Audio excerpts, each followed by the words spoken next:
Hello and welcome to this week's What Were They Thinking? Among the variety of news items we have for you, the FDA has finally gotten around to banning Red Dye No. 3, a somewhat controversial food and drug colouring.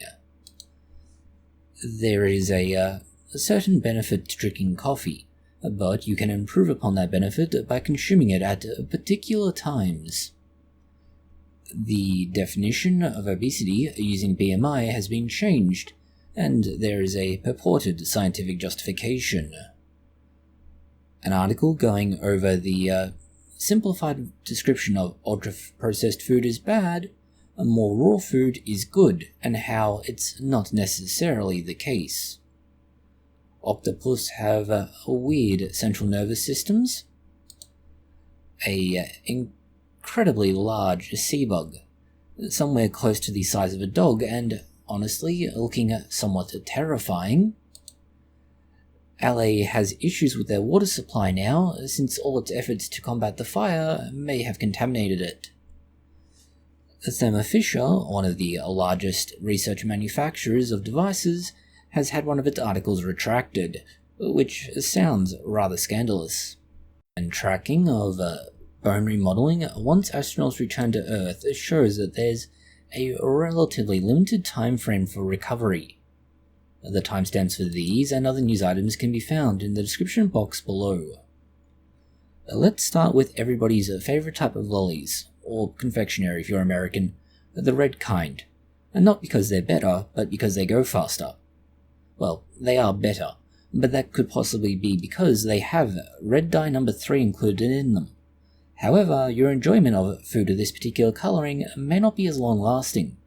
That's because, unfortunately, it's also closely associated with the development of cancer, although most of this research is in animal models, so take it with a considerable amount of salt. This close association has basically led it to be barred just about everywhere. It's not every country across the world, but most, at least regions, have severe limitations on it, making it not economically feasible to use. Except in America, where America's free market approach does have certain problems. The problem associated with Red Dye No. 3 no longer exists though, as it has now been banned effectively by the FDA. Although, it's not quite that it's banned.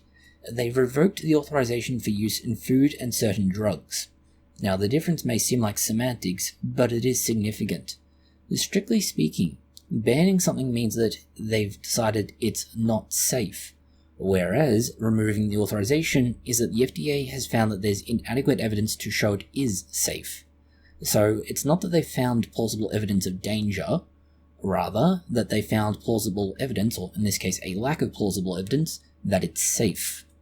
If you have a particular issue with this, you will have opportunity between now and roughly January 2027 or January 2028, depending on whether or not it's a food or a drug, to stock up on your preferred thing and have a nice supply on hand. Next we go to what is essentially a far more theoretical discussion, and it's all building on a Apple TV series returning for a second series. It's called Severance. The idea is that through surgery, your work and personal life can be separated, both physically and psychologically. And the question is, can this be true? And the article explores exactly that. Is it entirely feasible to separate out someone's mind effectively? We do have evidence to some extent going back to the roughly 1940s, and you can imagine where this goes if we're looking into weird and exotic experiments of that time. That has brains being split in half. The large nerve bundle that connects the left and right hemispheres was separated or severed, and this allowed for some treatment, and understand we say some for strong reasons, for those with epilepsy. Somehow, for certain individuals, it just stopped it or drastically reduced the prevalence.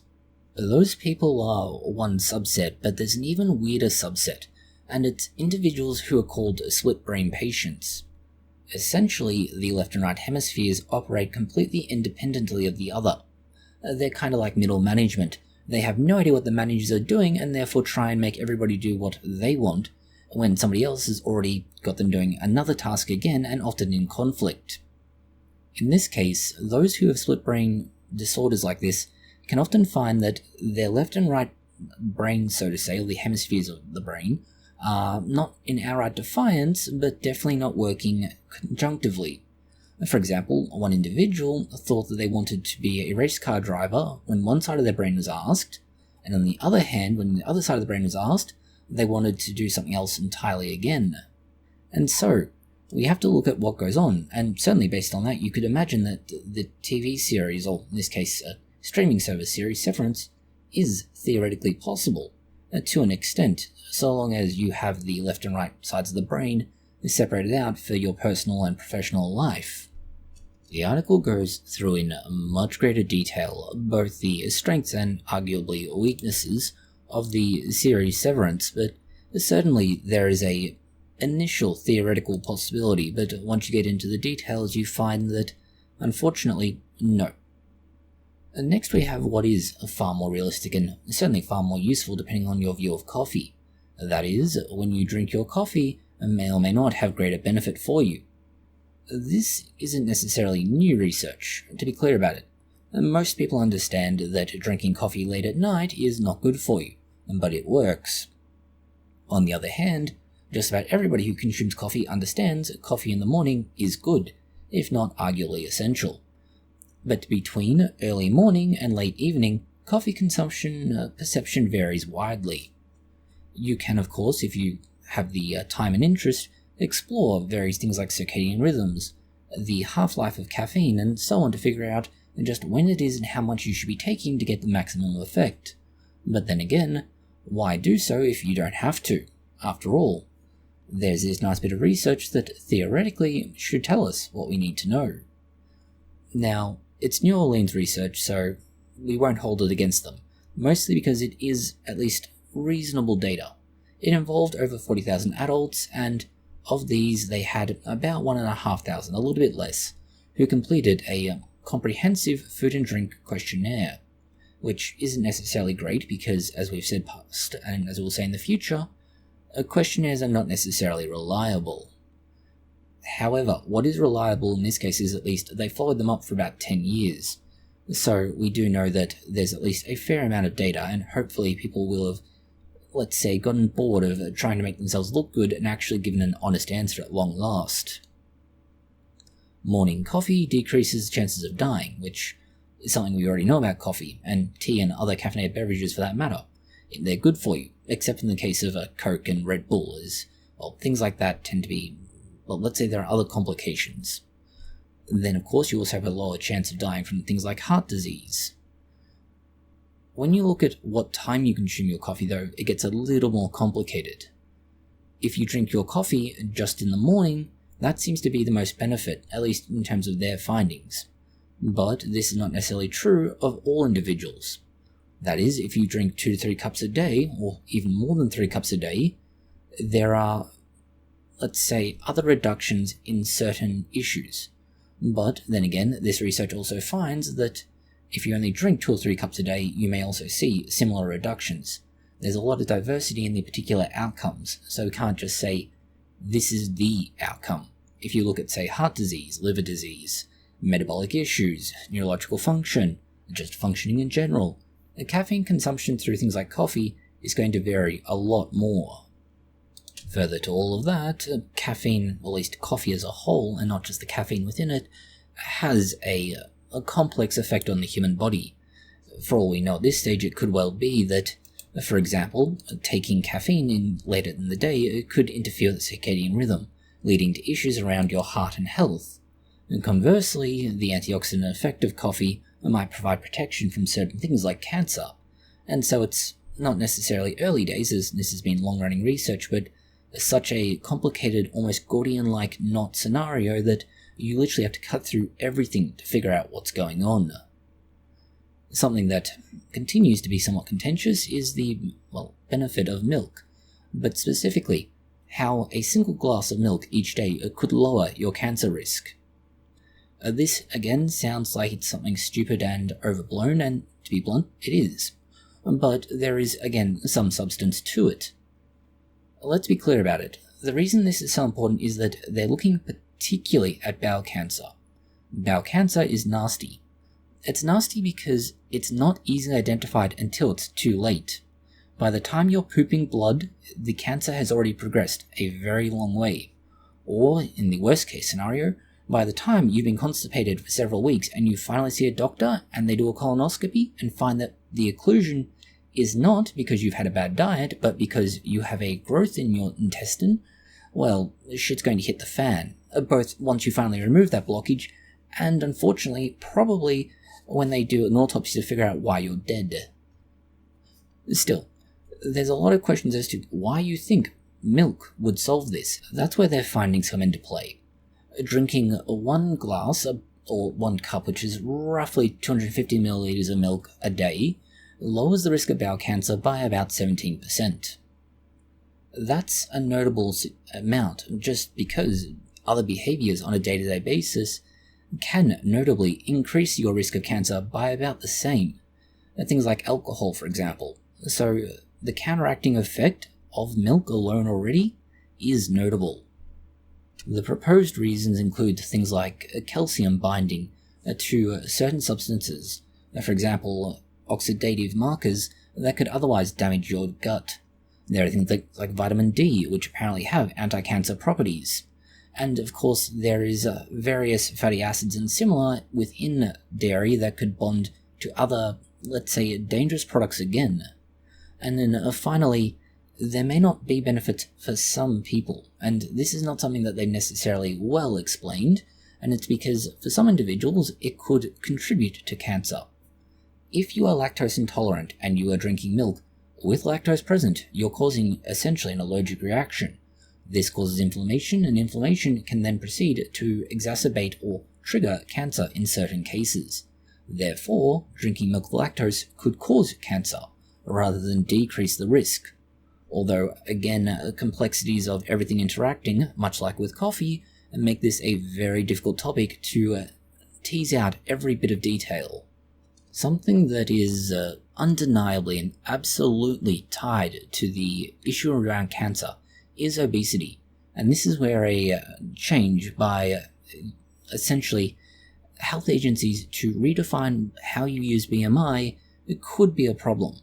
And BMI is currently used as a means of defining, are you just overweight or are you obese? And of course, if you are American, because that's how it goes. Normal weight, overweight, obese, American.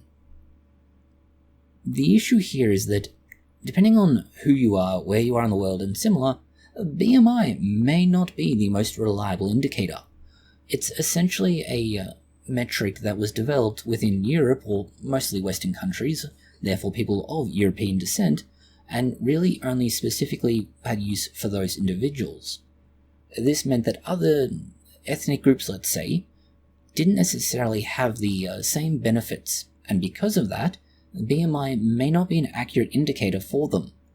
To use a simple example, individuals, say like Maoris from New Zealand, and some other groups, have certain genes more prevalent in their population that, because of how they work, increase their body size, but it also tends to increase the amount of weight they'll hold on to.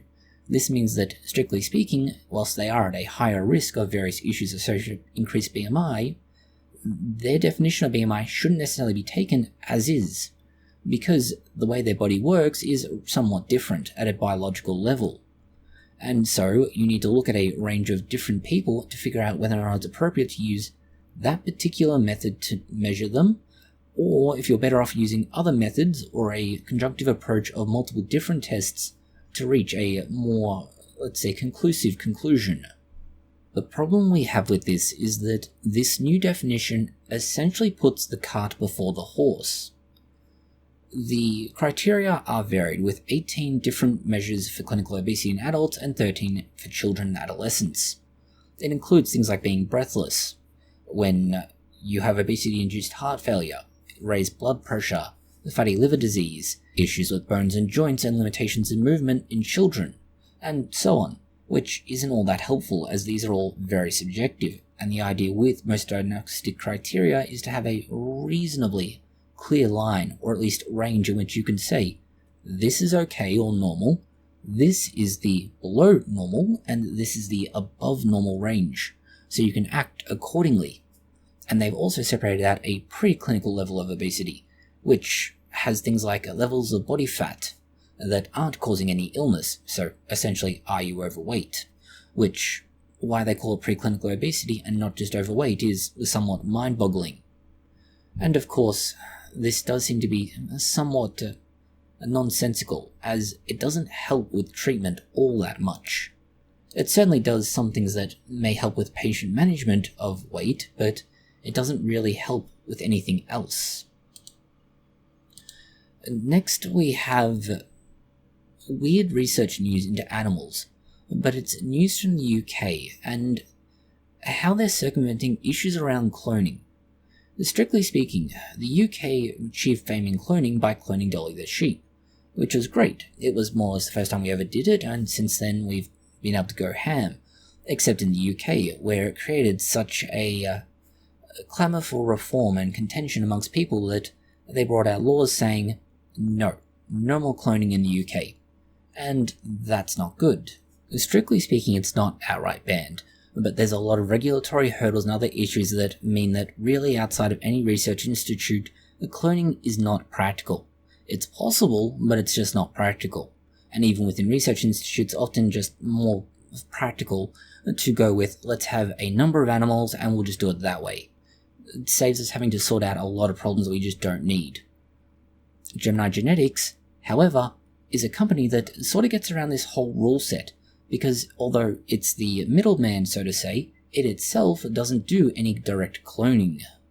The company then sends the tissue sample off to a company in the USA called Viagen. Viagen's a company that's known for other reasons, particularly with regards to things like the BRCA gene, but it also, in this case, is involved in the, essentially, cloning of what are called somatic nuclear cells, and these are cells that are supposed to be stable and won't be involved in anything to do with reproduction. But through various inducements, it can be made into an adult stem cell that can then be used to create a clone. This is specifically done by creating a cell and fusing that egg cell to create essentially a puppy version or baby version of the original animal. And this is then implanted into a surrogate mother and they give birth to it, thereby technically not being a clone, because clones are, strictly speaking, slightly different again.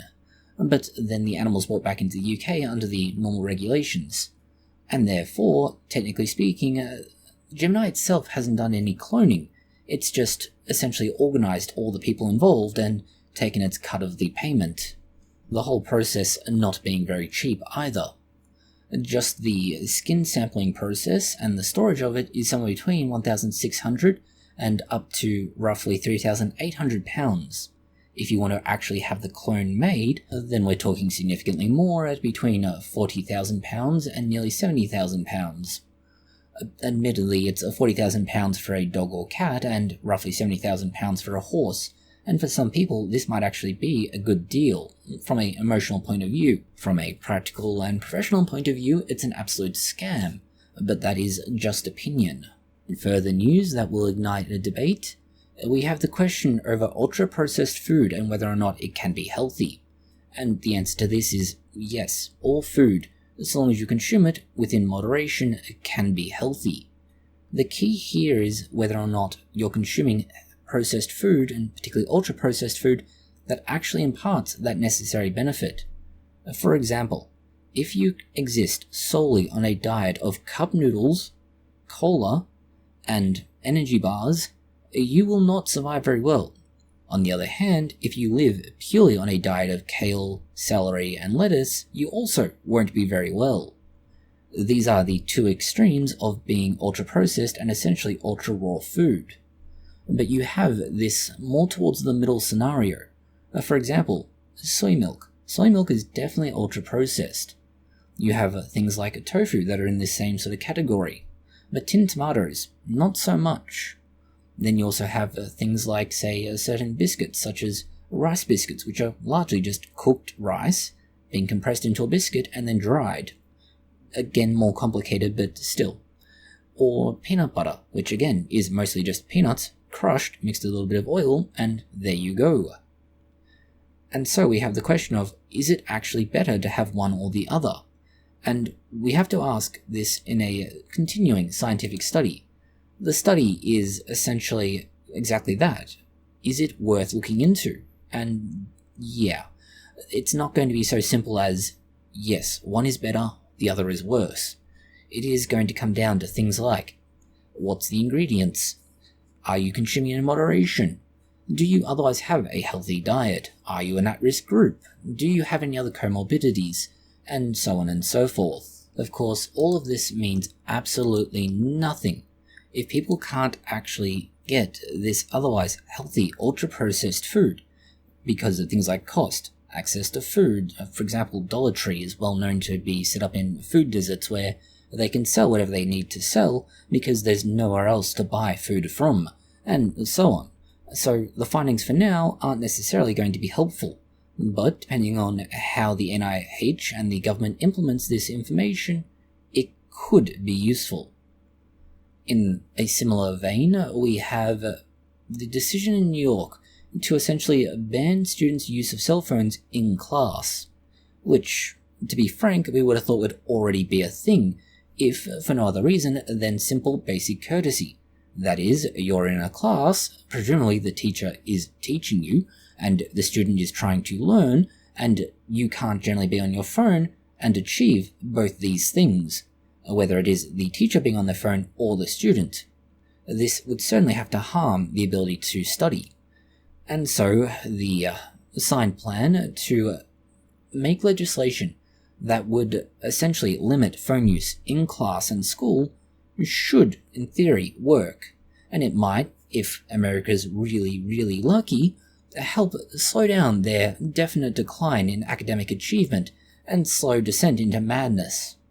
But that's probably not going to happen, especially not in New York, but, well, we can hope. Then again, hope is for the hopeless, which students may or may not understand if they've been studying. To channel the inner angry old man yelling at clouds, being on social media and doom scrolling through your TikToks and Instagrams and whatnots while trying to learn how to write an essay, complete a formula in math or the structure of whatever chemical, or whatever it is you happen to do in the humanities classes, is not going to help you all that much, because once you go out into the real world, you're not going to have the option, except in New York City, where it seems like millennials and Gen Z think that the entire job occupation should be, I occasionally look at my work and do something, but then I go back to whatever the wine bar or other thing offers me. Of course, this is not without some pushback, which is kind of amazing. Parents have tried pulling out the "but what about 9/11" card, saying that they have reservations about their inability to contact their children. Which, to be blunt about it, if there's something on the scale of 9/11 again, the school is probably going to let the children know. And if you as an individual parent need to contact your kid, they can do what they used to do, which is call the school. Let the school know, because they would need to know if the kid's going to leave anyway, that you need to take them out for whatever reason. Sick relative, emergency, you are running away from the mob, whatever it happens to be. The only challenge with enforcing this, at least from a legal perspective, is that it's entirely possible, if not likely, that the challenges at a court level will either try and argue something like freedom of expression or similar, which, at least within public schools, is much harder to push back against, since they are technically an extension of the government, which is one reason why we don't have religion in school. Shifting to something that may put the religious on tenterhooks, octopuses have a very complicated nervous system, and it's kinda creepy. Understand, the octopus does not just look like an alien, it has a body like an alien. And this owes to how they can control their technically 6 legs and 2 arms, although also technically penis-equipped legs. But still, ignoring their weird biology and anatomy, it's the way their body is structured. They have incredibly funky neurological systems that allow control of those long appendages that have a great deal of dexterity. And so when you look at the nerves and how the nerves all come together and the way they behave in different regions for muscle control, you see that that precise dexterity, the ability to, say, open a jar or escape a fish tank they're not meant to be able to escape, and so on, is all because they are creepy and weird.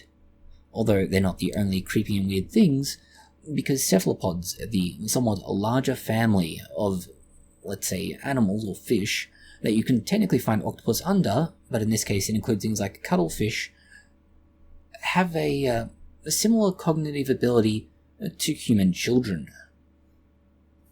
We do wonder who had the bright idea of let's give a cognitive test to a cephalopod and found out we actually need to give them a kid's test, but still, it's rather worrying. The test used is otherwise called the Stanford Marshmallow Experiment, and the idea is simple enough. Children are put in a room with a marshmallow. They are told, if you do not eat the marshmallow for 15 minutes, you'll get a second marshmallow, and you can have both and eat them. And so, by delaying their gratification, they're able to process that, oh, I actually can understand. Actions now have consequences in the future. Something we do wonder how many people actually have the ability to act on beyond the marshmallow test, given the way people behave now, but again, less old men yelling at clouds and more science. By looking at this same experiment, but with the cephalopods, essentially cuttlefish, they found, yeah, this kinda works. Admittedly, it doesn't involve marshmallows, which would have been somewhat more interesting. What they did instead was they were offering the cuttlefish a crab, essentially, and they were able to develop the knowledge that if they didn't eat the crab in the morning, they would get something they prefer more in the evening for dinner, a shrimp instead. And so they have been able to point out that a cuttlefish can understand that their actions at one point will have consequences later, and that they can change their behavior and therefore the consequences to their benefit. There is, although, one particular part to this that we haven't touched on yet, and that is the thing they prefer to have access to. It's a live shrimp, and as such, they're able to figure out that we want the live thing to eat, not the piece of meat, which, technically speaking, is not so great for the live shrimp, but it is for the cuttlefish. And next we have rather creepy sea creatures beyond the weirdly glowing cuttlefish. Instead, we have a deep-sea bug that is about the size of a small dog, which tells you also partly that the source for this is American because they're not giving you units of measurement, they're giving you comparisons to other animals, and the US has some sort of allergic reaction or avoidance to anything in metric. The, let's say, family of this is otherwise known as the supergiant isopods, and they were found by staff from the Hanoi University. The researchers have a clear sense of humour with how they've chosen to name it. The weird carapace beetle-looking thing has been named Bathynomus vaderi, after the rather obvious Vader reference with its helmet, like a head. It's not that big in total size. It's somewhere between 26 and 28 centimeters, or just under a foot in size at lengthwise. And the largest of its kind is up to 50 centimeters, or a bit under 2 feet. In sort of a politics-related spin on this, though, it's notable that these particular deep-sea creatures were trawled from the Spratly Islands. The Spratly Islands are an area where you have Vietnam and other countries in the South China Sea arguing over who has rights over this, with China basically saying, well, we've put our flag on this island, therefore it's ours now. And you have other countries going, well, no, we fought this out in the maritime court, and the court has said, you're wrong, now bugger off. Of course, China has then responded with, this has been Chinese territory since ancient times, roughly 3 or 4 years now, and as such, it's ours. Going to more land-based news, but still looking at seawater, we have LA Fire's decision to experiment with what is fundamentally seawater in an attempt to combat the fires that are going on in the Los Angeles area. Now, yes, there is a limited supply of fresh water there, and you can blame whoever you want to blame for this. No doubt there'll be plenty of finger-pointing. But the obvious solution was, well, we have this giant area of water right next to us, why don't we use that? And the answer is, there's lots of salt in seawater. The planes they're using, called super scoopers, are able to pick up about 1,500 gallons of seawater, roughly 6,000 litres at a time, and dump it with a reasonable amount of precision. But the problem is, as mentioned, all that salt. It doesn't go anywhere, or at least not very far, and anybody who knows much about history will know dumping large amounts of salt is really only good at dealing with two things: Carthaginians and snails. And since there are neither Carthaginians nor snails causing any problems in those areas, it doesn't make much sense to put a lot of salt there. The harm it will have is not necessarily known. There's a fair amount of predictable outcomes. For example, salt water is well known to corrode things. This is one reason why areas that use salt on roads and similar have big issues around it, and particularly with, say, metal pipes. Then you have issues to deal with just things being able to grow in land that has been salted. Generally speaking, it's not good. Research into just this has found that after just 3 such periods of exposure, or roughly the equivalent thereof, in 1 year, the trees experienced notable issues to do with earlier set of leaves in autumn and how they then fell off, and that this was behaving as though winter had set in, which is not a good thing. Admittedly though, this is the 3rd year they conducted this experiment, with the first year basically being a 10-hour period of exposure, or the equivalent of 1 major dump of water, the second year 20 hours, where it's equivalent of 2 major dumps of water obviously, and 30 in the final year where negative results were observed. The other noteworthy phenomena here is that the researchers believe that in the final year of their experiment, significant drought conditions at the time may have exacerbated the results, and given California's experience notable drought issues over the last few years, yeah, this is not a good sign for what might happen to all the plants in the area. It is notable that, based on the research, that, of course, dumping water for firefighting is not the only possible way for this to happen. Rising ocean levels are another consideration that can lead to a similar phenomena. Another concern we have is related directly to this scenario in which LA is having to deal with salt water being used to dispose of the fires, or at least try and keep them under control. That is, all this salt water has to go somewhere, and depending on where you are, that somewhere could be into drinking water, which means you might not have potable drinking water coming out of your tap, which is really not a good thing. Of course, that assumes 2 things. One, that you still have a tap and it hasn't been taken by people trying to ransack your house, and 2, that you still have a house and not a large pile of charcoal. Beyond the presence of salt water in the water supply, there are other things that can affect your safety when we're talking about things like wildfires. First of all, there are issues to do with the loss of power. A loss of power can lead to all sorts of issues to do with water being pressurized in systems, meaning stagnant water. Stagnant water is never good and often leads to issues to do with needing the toilet for a very long time. There's also issues with water leaks. If a system is not pressurized, it is entirely possible for leaks to begin occurring, and this leads to water draining to where you do not want it draining. Then, when you repressurize the system, that water that's drained to where it shouldn't be re-enters the system and carries with it who knows what. Then you have the effect of fire directly on the pipes that are carrying water itself. Now, most of the time, this shouldn't be a massive issue, but if your house appears to be intact but was exposed to extreme heat, the plastic within pipes may have led to contamination of any water within them.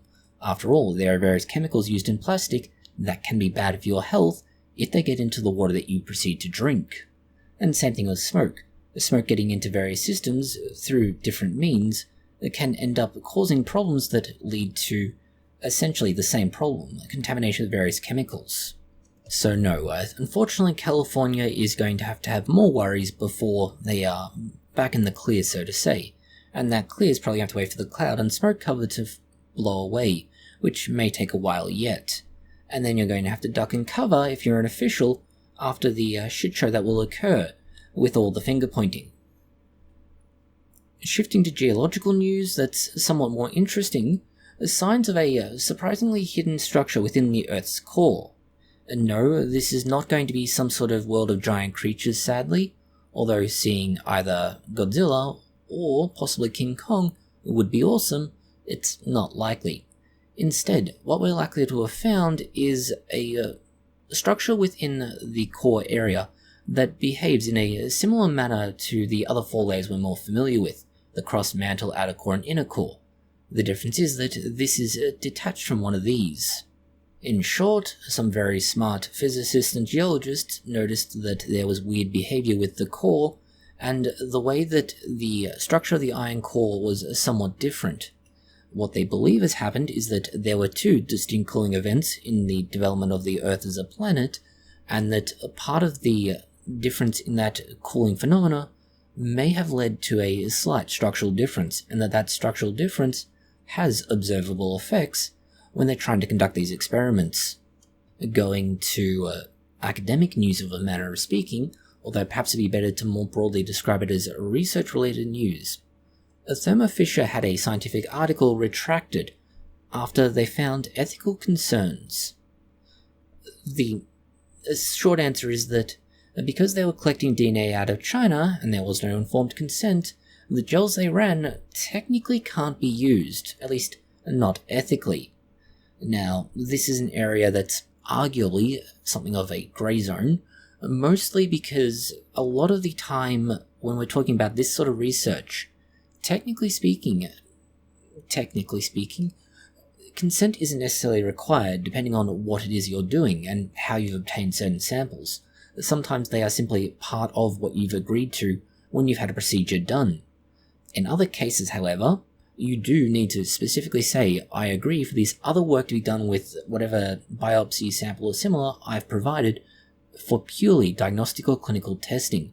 I don't want anything else done with it. So this is already a problem, but it arguably gets worse. The article was trying to show that they essentially developed a very complex machine learning algorithm that could use DNA from a forensics database. A forensics database that had people try and go out and get DNA samples from at least 2 male members of every family. They wanted to essentially get a good idea of 10% of China's population and what their DNA was like, which is really dystopian and alarming. And of course, Thermo Fisher's authors, let's say, used this database, which, to be blunt about it, is probably not being used for good reasons, given some of China's human rights issues. Depending on where you are in the world right now, imagine if one of your relatives, whether they are an immediate, say, sibling, parent, or child, or someone a little more distant, a first cousin, second cousin, an aunt, an uncle, grandmother, grandfather, or similar, gave a sample in this way.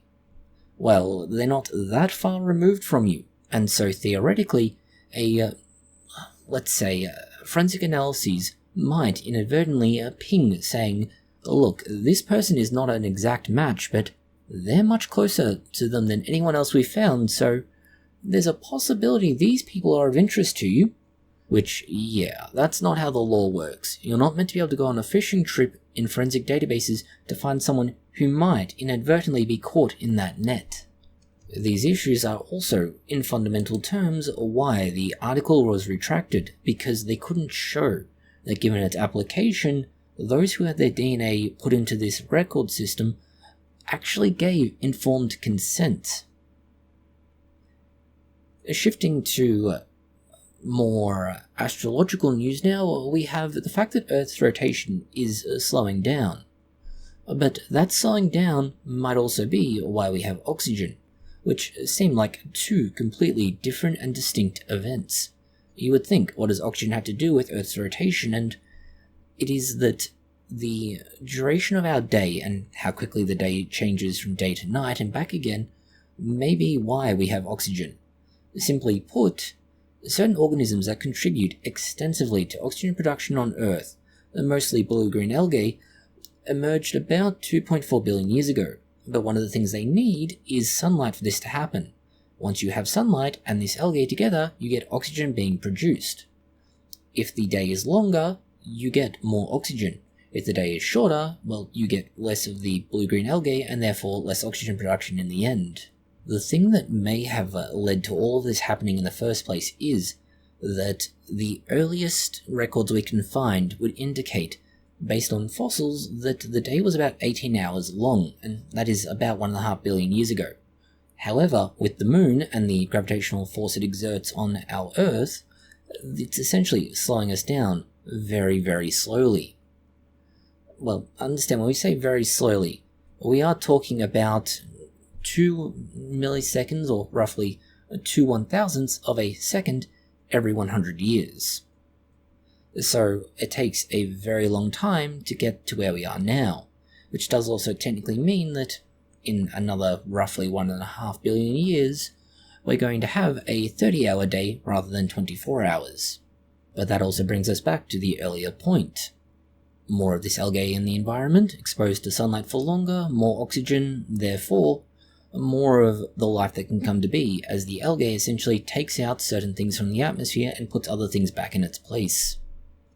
Going further out and away from Earth, we have actual space-related news now, although particularly humans in space-related news.